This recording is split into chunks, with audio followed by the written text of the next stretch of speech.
My full name is Zean Leah Blanche Porter or Zean Leah Blanche Pote. So I know that we can trace our lineage all the way back to like the first slave who like made it to freedom, and his name was Friday Porter.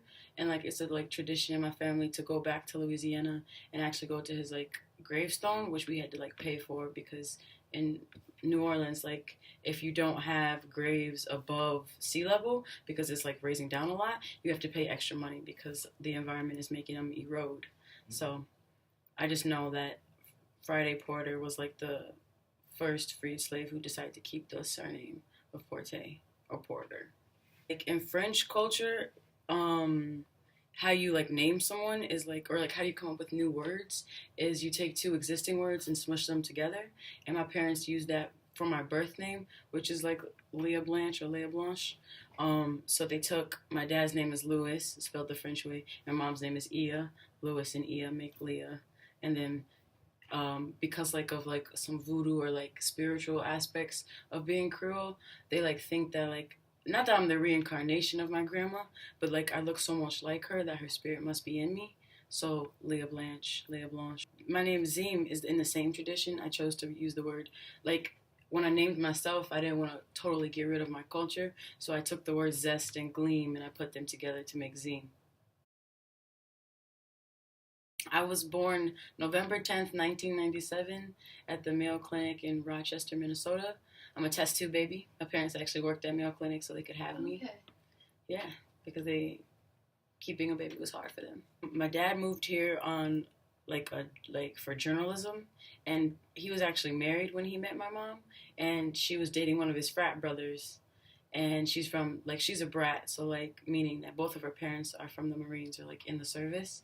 So she moved around all the time, and then she just kind of like, I need to get out of New York where she was currently, and was like, well, I'm gonna go to Minnesota.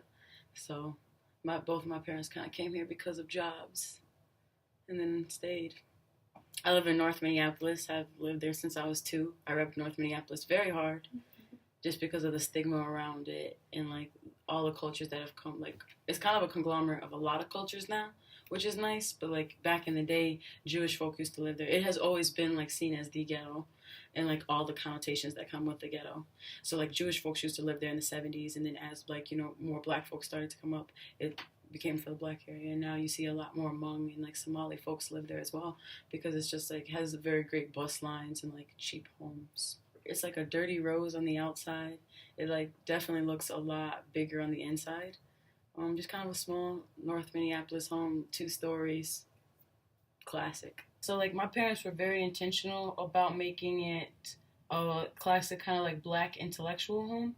So like all the books I had in my house are by black artists. Like I knew about the Harlem Renaissance before I knew about anything else as a kid. Um, and there's like a lot of statues of pineapples because pineapples are supposed to be like a symbol of like a home, which my parents take very seriously. And then there's candles in our house, and like there's like a superstition where like even if you have those big fancy candles that you're not supposed to light, like in Creole culture or like in a lot of different like superstitions down south, if you have an unlit candle in your home, it like brings about bad luck. So like it was really important that even if we change out I remember being young and burning incense all the time, but also like if we would change out the candles for all the candle holders, having to burn them even if just for a quick second.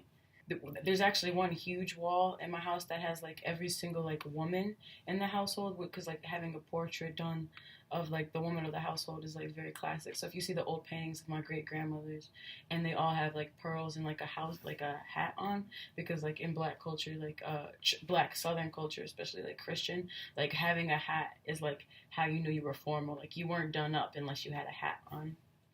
And so and then like because I was born assigned female at birth, like there's also a picture of me with my grandma's pearls on there for when I turned 16, which is like womanhood, and like baptized in Methodism, which is also really strong in my family. And then my dad has a lot of art commissioned by black artists, so you see like a lot of African inspired, like African Desperaya inspired art on the opposing wall from the like traditional like maternal lineage line. The only family I really have in Minnesota is both my aunt and my godmother. She like plays those dual roles, and she actually followed my father up here from Louisiana when she just wanted to like get a new life start. Everyone else is either in Houston, Mississippi, or in Atlanta now. Very few people actually moved back to Louisiana and New Orleans after Katrina hit because Katrina just like money wise screwed up the whole city. Like everything, like even with insurance, it's hard to get your home back after Katrina because of how devastating it was in all the wards.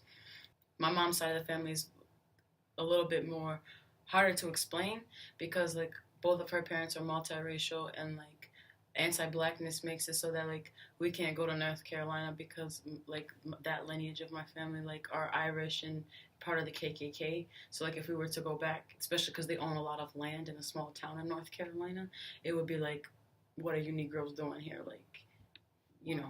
But then on my dad's side, they make fun of us because they like call us gray or call us kind of like uppity because we live in Minnesota.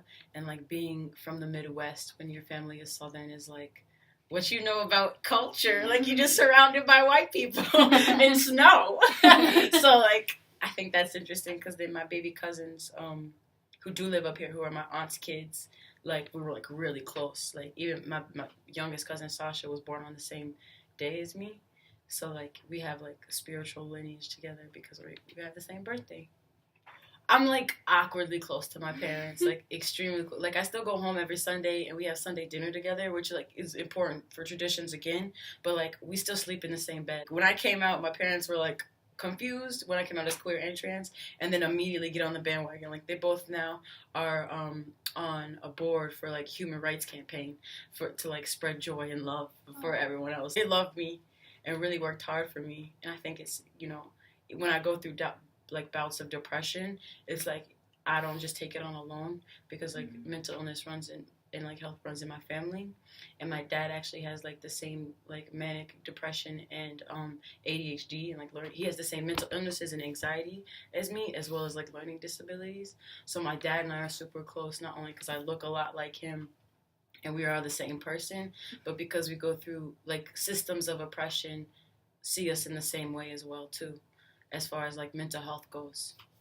That's interesting because like I know that like a lot of Southern Black folks will see like being proud and being queer as like a white thing, and just like all of the stigma around being queer and trans is definitely associated. Like a lot of my family's members don't get it, but they love me. Or they love my dad, so they kind of put up with it and just talk about it behind our backs, which is interesting. But then my native side, because like part of being Creole is like a umbrella term for being like a mixture of like European, African, and Native descent. And like my dad is like Cherokee and Choctaw, and so my mom is Choctaw and Blackfoot. And like I know in Blackfoot culture there was actually 8 original genders that had to do with not only what you were like assigned at birth, but your role in society. Crazy, but they also think that like me coming in that space and being like, your oppression is because of white supremacy and due to slavery. Like, you know, it wasn't okay to be gay during slavery times because then we weren't making more babies for folks to buy and sell. Then they kind of go, that have that critical awareness and critical thinking and go, okay, I still don't agree with your views, but like, you know your history. You know what I mean? I think that's interesting because like there's a lot of colorism politics with being Creole. So like the more mixed you are, the more like, especially having European and like French roots, the like, especially if you know French, or if you know Creole, it's kind of like almost a superiority thing, right? Like, you know, like light versus dark skin in Black culture, like, oh, it's seen as better.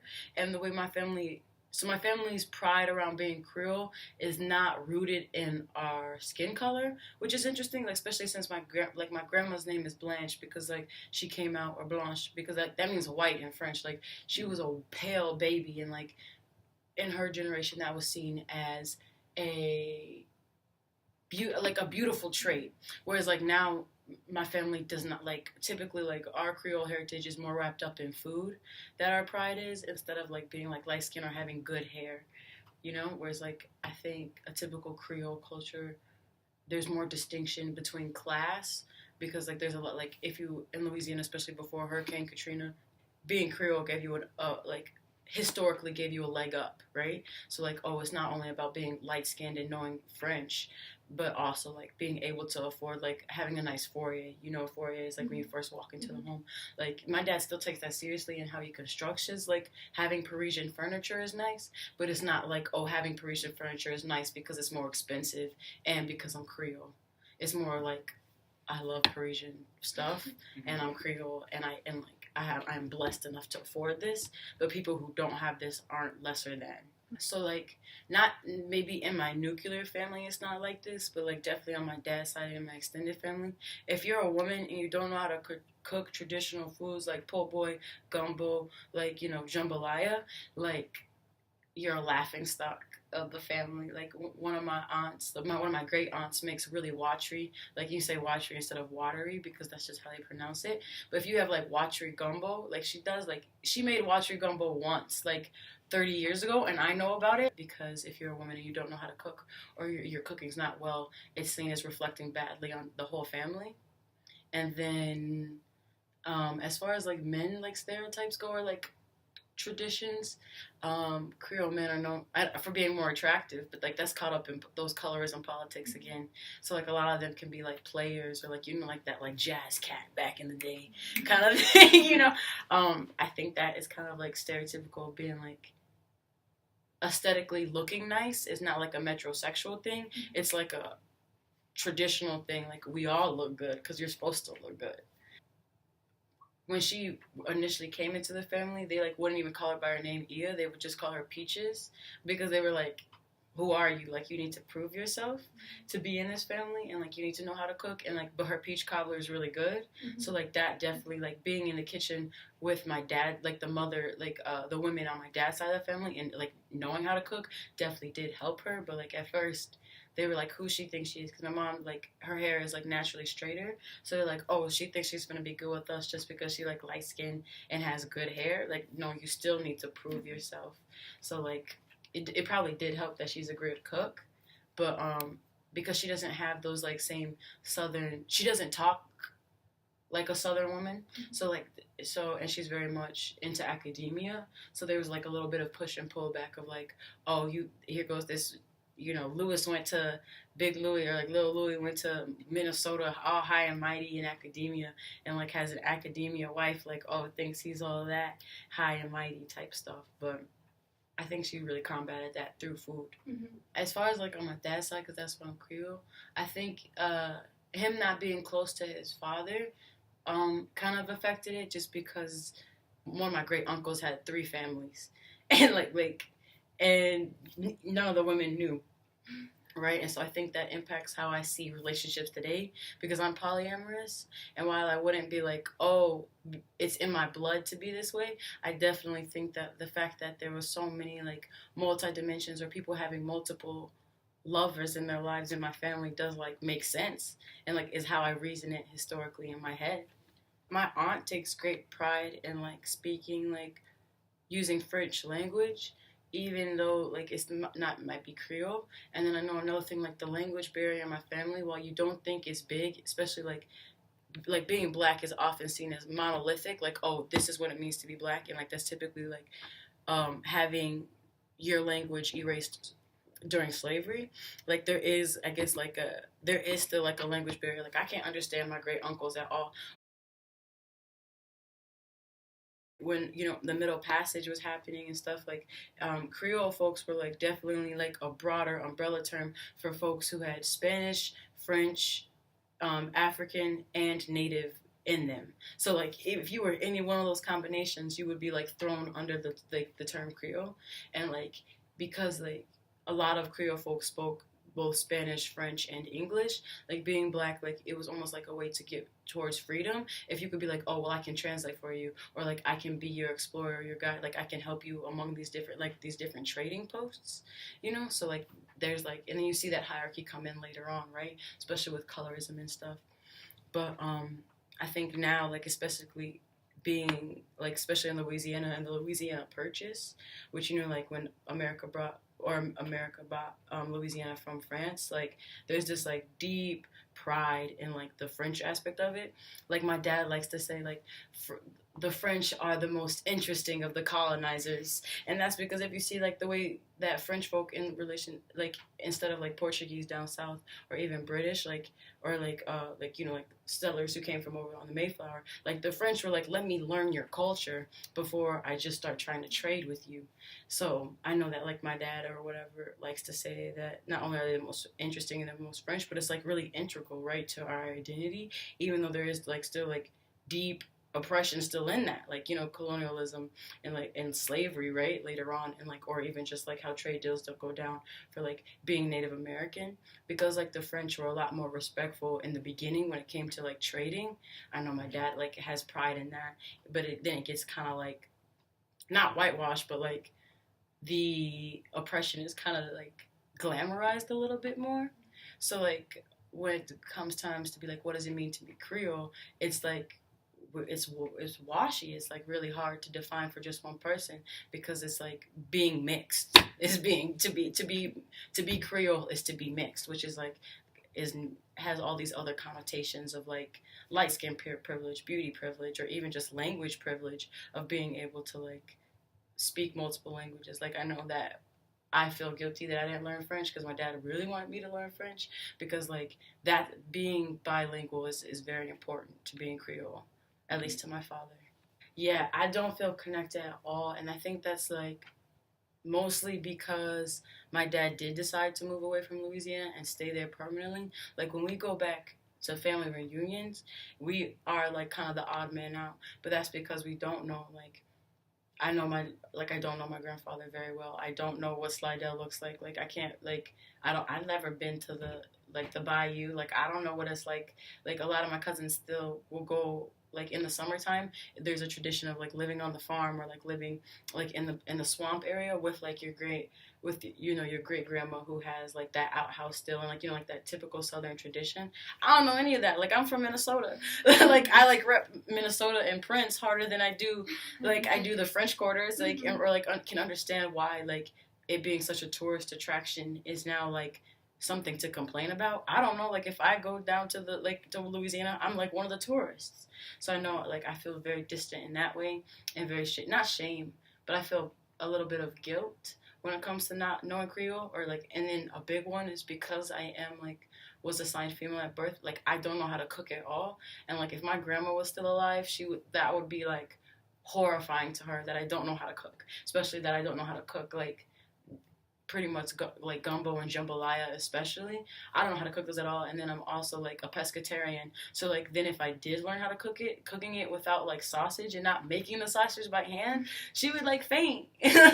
So like on my mom's side, like it's really interesting too, like being in college I've learned that truly being black is like just as like diverse as every other race. Like being black in itself is like has so many subsections. Like to my mom, being black is very much rejecting the idea of like being multiracial because like her father is a product of rape. Like this like an Irish man came to a reservation where black and Blackfoot people had built up a society and like kind of just wrecked that. So like to my mom, being black is like being proud of just that. So like not proud of your native roots, not proud of your Irish roots, but really proud of what it means to like be like a 20th century and like 21st century of like black and black intellectuals. And I think that's really why too my mom and my dad kind of joined up and was like, you should know about the Chicago Renaissance, you should know about the Harlem Renaissance, like you need to know about all these like kind of like the academic side of what it means to be black. Like Zora Neale Hurston should be your role model before anybody else.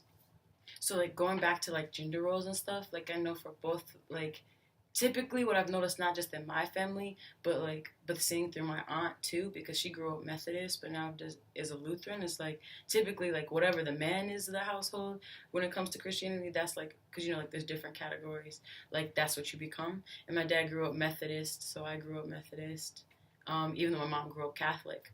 To become a full member of the church, you're not baptized when you're born, but you're baptized in 8th grade, and it's like you have to like choose that. Like you have to go through this whole long structure, and my parents made me do that. And they were like, as long as you go through this and like get baptized at the end of it, because you know all about the Bible, then you don't have to come to church anymore. You just have to be like recorded as like a member of the church. So my parents were like, you don't have to go to church anymore. And now, like, I do go with them on holidays, but that's more to, like, appease my Southern family, actually. So, like, when they see the photos on Facebook, they're like, okay, this child is still respectful. Being stylish is definitely an aspect of, like, Creole and Southern culture. Like, showing up in your best, like, there's a reason that the term best Sunday dress is a thing. Like, you gotta show up and show out for Jesus. Through my aunt, like, we definitely believe you can communicate through the dead, or, like, we believe in voodoo. Like, we don't, like, I will never touch an Ouija board, I'll tell you that much. Just because of my culture, or, like, because I know how spirits work. Because of my native roots, I definitely think that, like, smudging your home after, like, after an argument is important, and, like, burning incense, that, like, and knowing what herbs do, like lavender helps you stay calm, and like, helps you sleep. Like, I definitely believe in those practices, and so does my family. Like, my mom will be like, spray lavender or keep lavender under your pillow during midterms so you can sleep better. I think both of my parents deeply valued education, and I definitely think that's just because of, like, growing up black, and, like, you know, and slavery, and, like, how slavery and, like, historical trauma impacts my family. Food and, like, connecting to your family, as far as, like, my mama would starve if it meant that I got to get food. And so, like, that tradition of, like, the older you are, the more you are responsible for, like, your children, but also your cousins. Like, growing up, like, I would have to clean my aunt's house too, you know, because, like, the baby, and take care of the babies, because, like, that's important growing up. Like, art and spirituality are just as important as or more so important than anything else.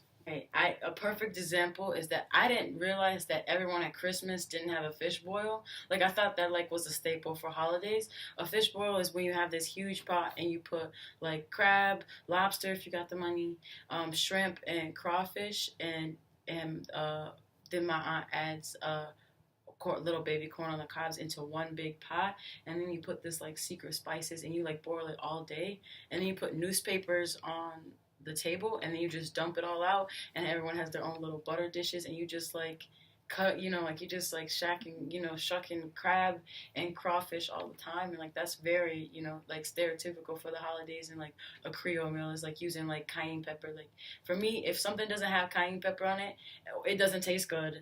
And, like, that's how you know. My dad always says, like, oh my Lord, that's how you can tell this child is Creole, because, like, cayenne pepper is, like, a spice that's really important. And yeah, we do all eat together, and, like, it can be fun to teach people how to, like, correctly get meat out of a crawfish tail, and, like, sucking the juices and the brains out of the head. Like, if you don't do that, then it's like you get cloud for us. Like, what are you doing? Like, don't waste. And plus, like, all the water and all the spices, like, get into the shell of, like, shellfish. So, like, knowing all those little tips and tricks on how to, like, suck those juices out are, like, how you get a full meal. And it's definitely my favorite. Like, I love crawfish. My dad believes marriage is super important. And, like, me identifying as polyamorous, I was like, Dad, okay, I'll get married one day, but is it okay if I get married to more than one person? He's, like, all up in rage about it. And, like, it's one of our still biggest fights today, because, like, he accepts me for who I am and will literally go to bat. Like, something that, you know, like, when I say, like, respecting your elders is important, I think, in multiple cultures. But, like, when my dad chose to call me Zean against my great uncle and great aunt's wishes, that's how I know he loved me. But I'm gonna get married one day to two people, and I'm gonna be in my little, you know, triad, and he'll just deal with it. You know, being Creole is, like, understanding that you're multiracial and there's multicultures in it. But I definitely, like, one of the biggest fights I have with my dad is, like, I think I'm still in my stage of coming into my own blackness, being, like, all black everything.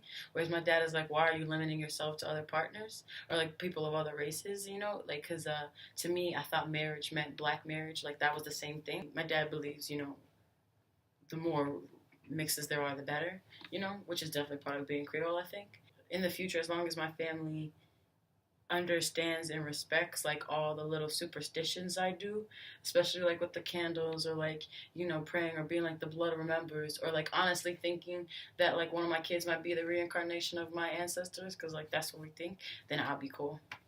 I wanted to be a vegetarian, but I'm just a pescatarian, because, like, not eating fish would be, like, what are you doing as a Creole? So, like, I'm gonna definitely raise my kid. Like, I don't know how to cook. That's the thing, though. Is I'm very much actually afraid that, like, Creole traditions are gonna stop with my dad and my aunt, because I don't know how to cook.